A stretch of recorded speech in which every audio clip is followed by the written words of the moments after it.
ትግራይ ንመራሕቲ ሕወሓት ካልእ መርዘን ዝኾኖም ጉዳያት ሹመት ቀደሙ ባዕለይ ዝቆምኩ ካቢኔ ኣይነበረን ዝብል ምትፍናን ምስ ሻዕብያ ተራኺብና ነርና ዝብል ሕድሕድ ዘይምትእማን መራሕቲ ናበይ ገጹ ይኸውን ዝኽብርኩም ተኸታተልቲ እዝን ካልእን ዝድስስ መደባት ሒዘልኩም መጽለኹ ክሳብ መወዳእታ ምሳይ ክትጸንሑ እንዳሓተትኩ ኣብዛ ቻናል ድማ ናይ ወትሩ ተኸታተልቲ ንኽትኮኑ ሳብስክራይብ ብምግባር ናይ ደወል ምልክት ክትጥብቁ ብኽብሪ ይዕድመኩም ምስ ምክያድ መበል 14 ጉባኤን መምላስ ሕጋዊ ኣፍልጦን ሕወሓትን ተተሓይዙ ቃልዕ ዝወፅእ ውሽጣዊ ፖለቲካዊ ወጥሪ ላዕሎት መራሕቲ ውድብ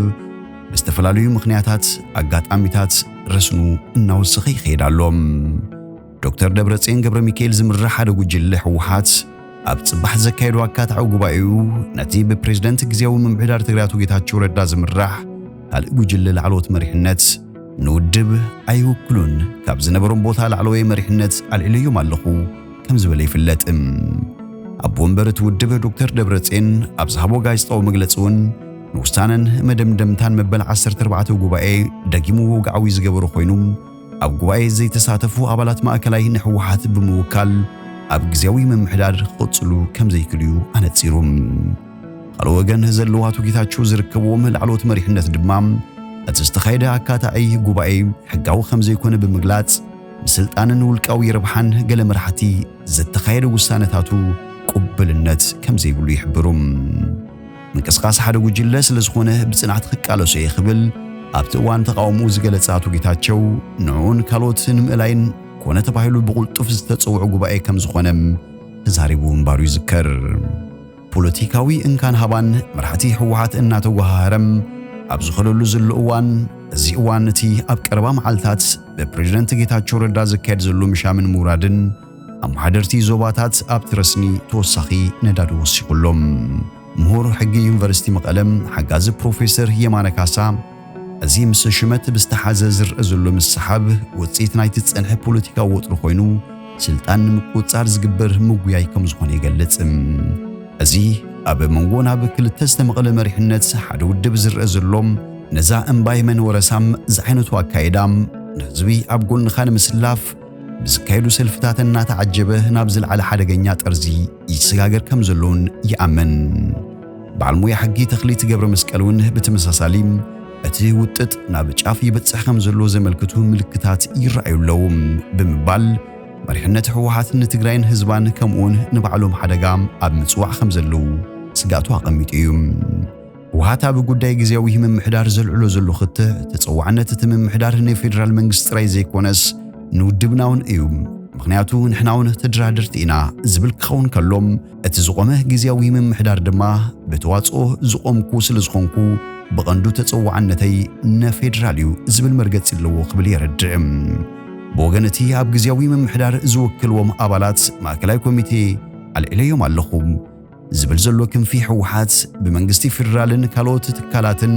ቅቡልነት ዘይረኸበ ጉባኤ ብምክያዱ ንዝተወዓዓሉ ስምዕ ፕሪቶርያ ኣብ ሓደጋ ዘውድቕ ኣካይዳ ይኸይድ ከም ዘሎ ስጋቶም ዝገልጹለው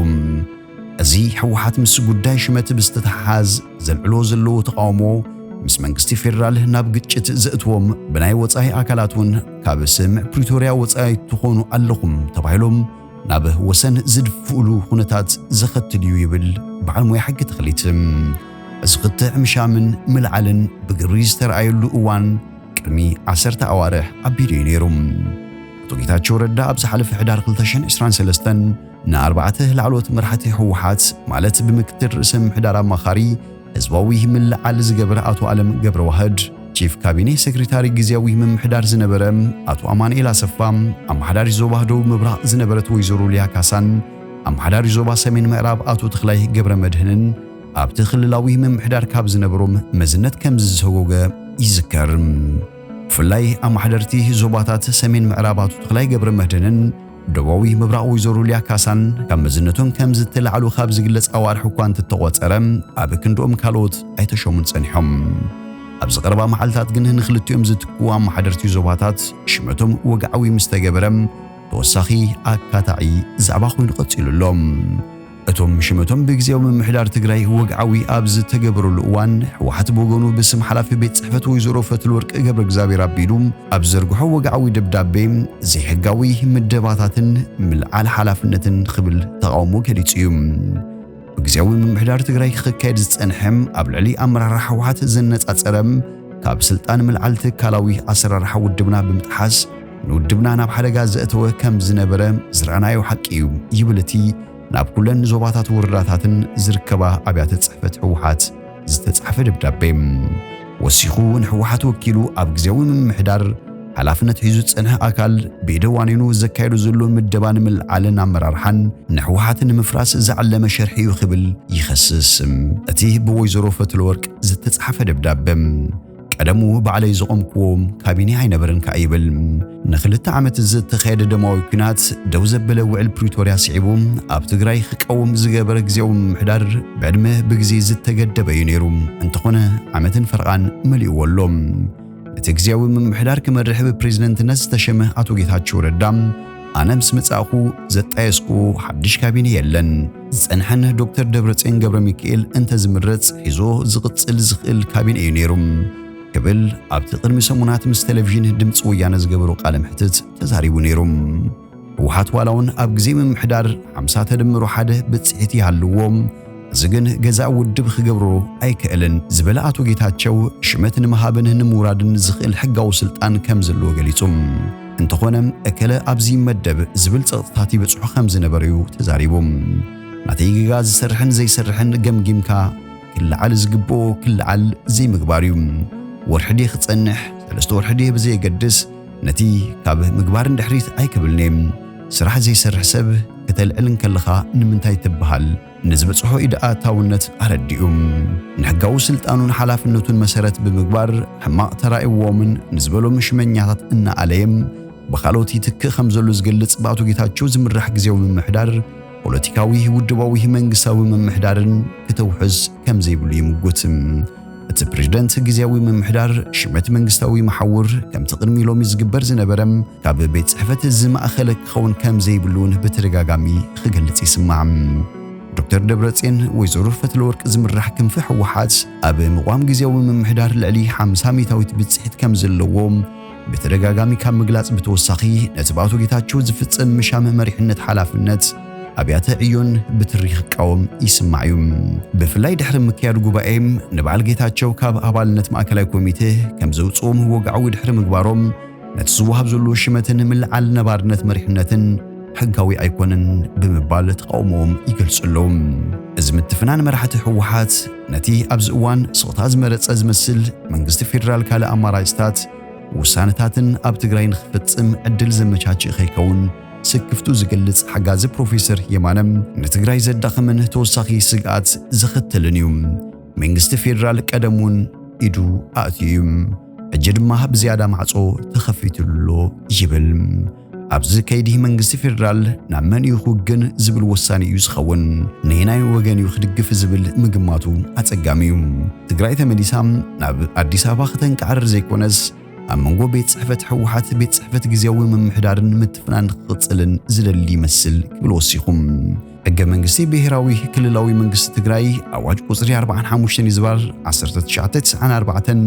ንስልጣን ተግባርን ርእሰ ምምሕዳርን ብዝምልከት ኣብ ዓንቀጽ 58 ብንጹር ኣስፊርዎ ኣሎ።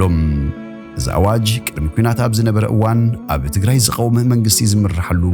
መስርሒ ነይሩ። ሽመት ፕሬዝደንትን ምክትል ላዕለዋይ ቤት ፍርድን ዋና ኦዲተር ሓለፍቲ ክልላዊ ኣብያተ ዕዮ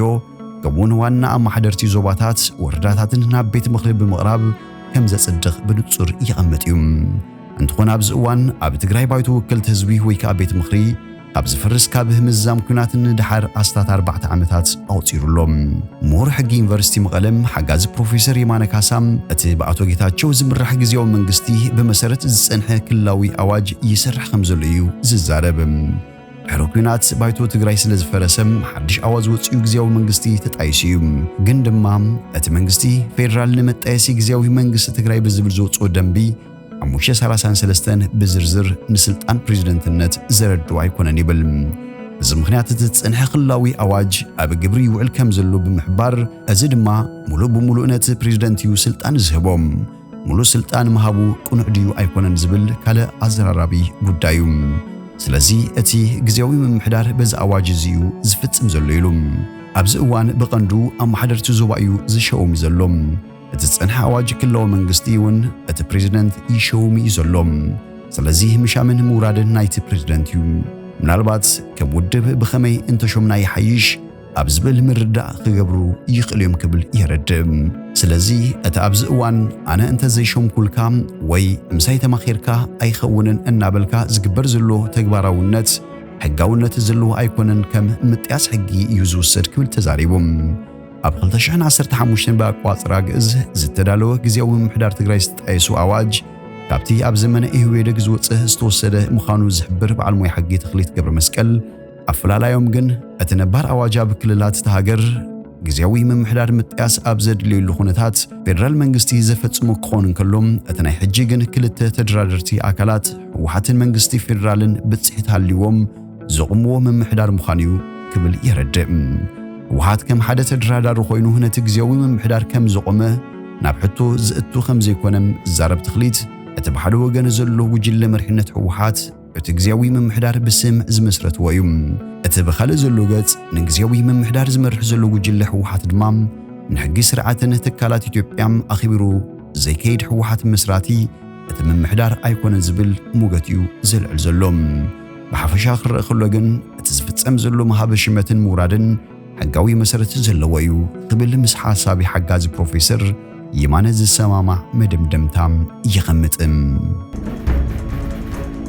ዝኽብርኩም ተኸታተልቲ ንሎሚ ዝበልናዮ መሰናዱና ኣብ ዝወዲና ኣለና ምሳና ስለ ጽናሕኩም ብልቢ ነመስግን በብዘለኹሞ ሰላም ተመነና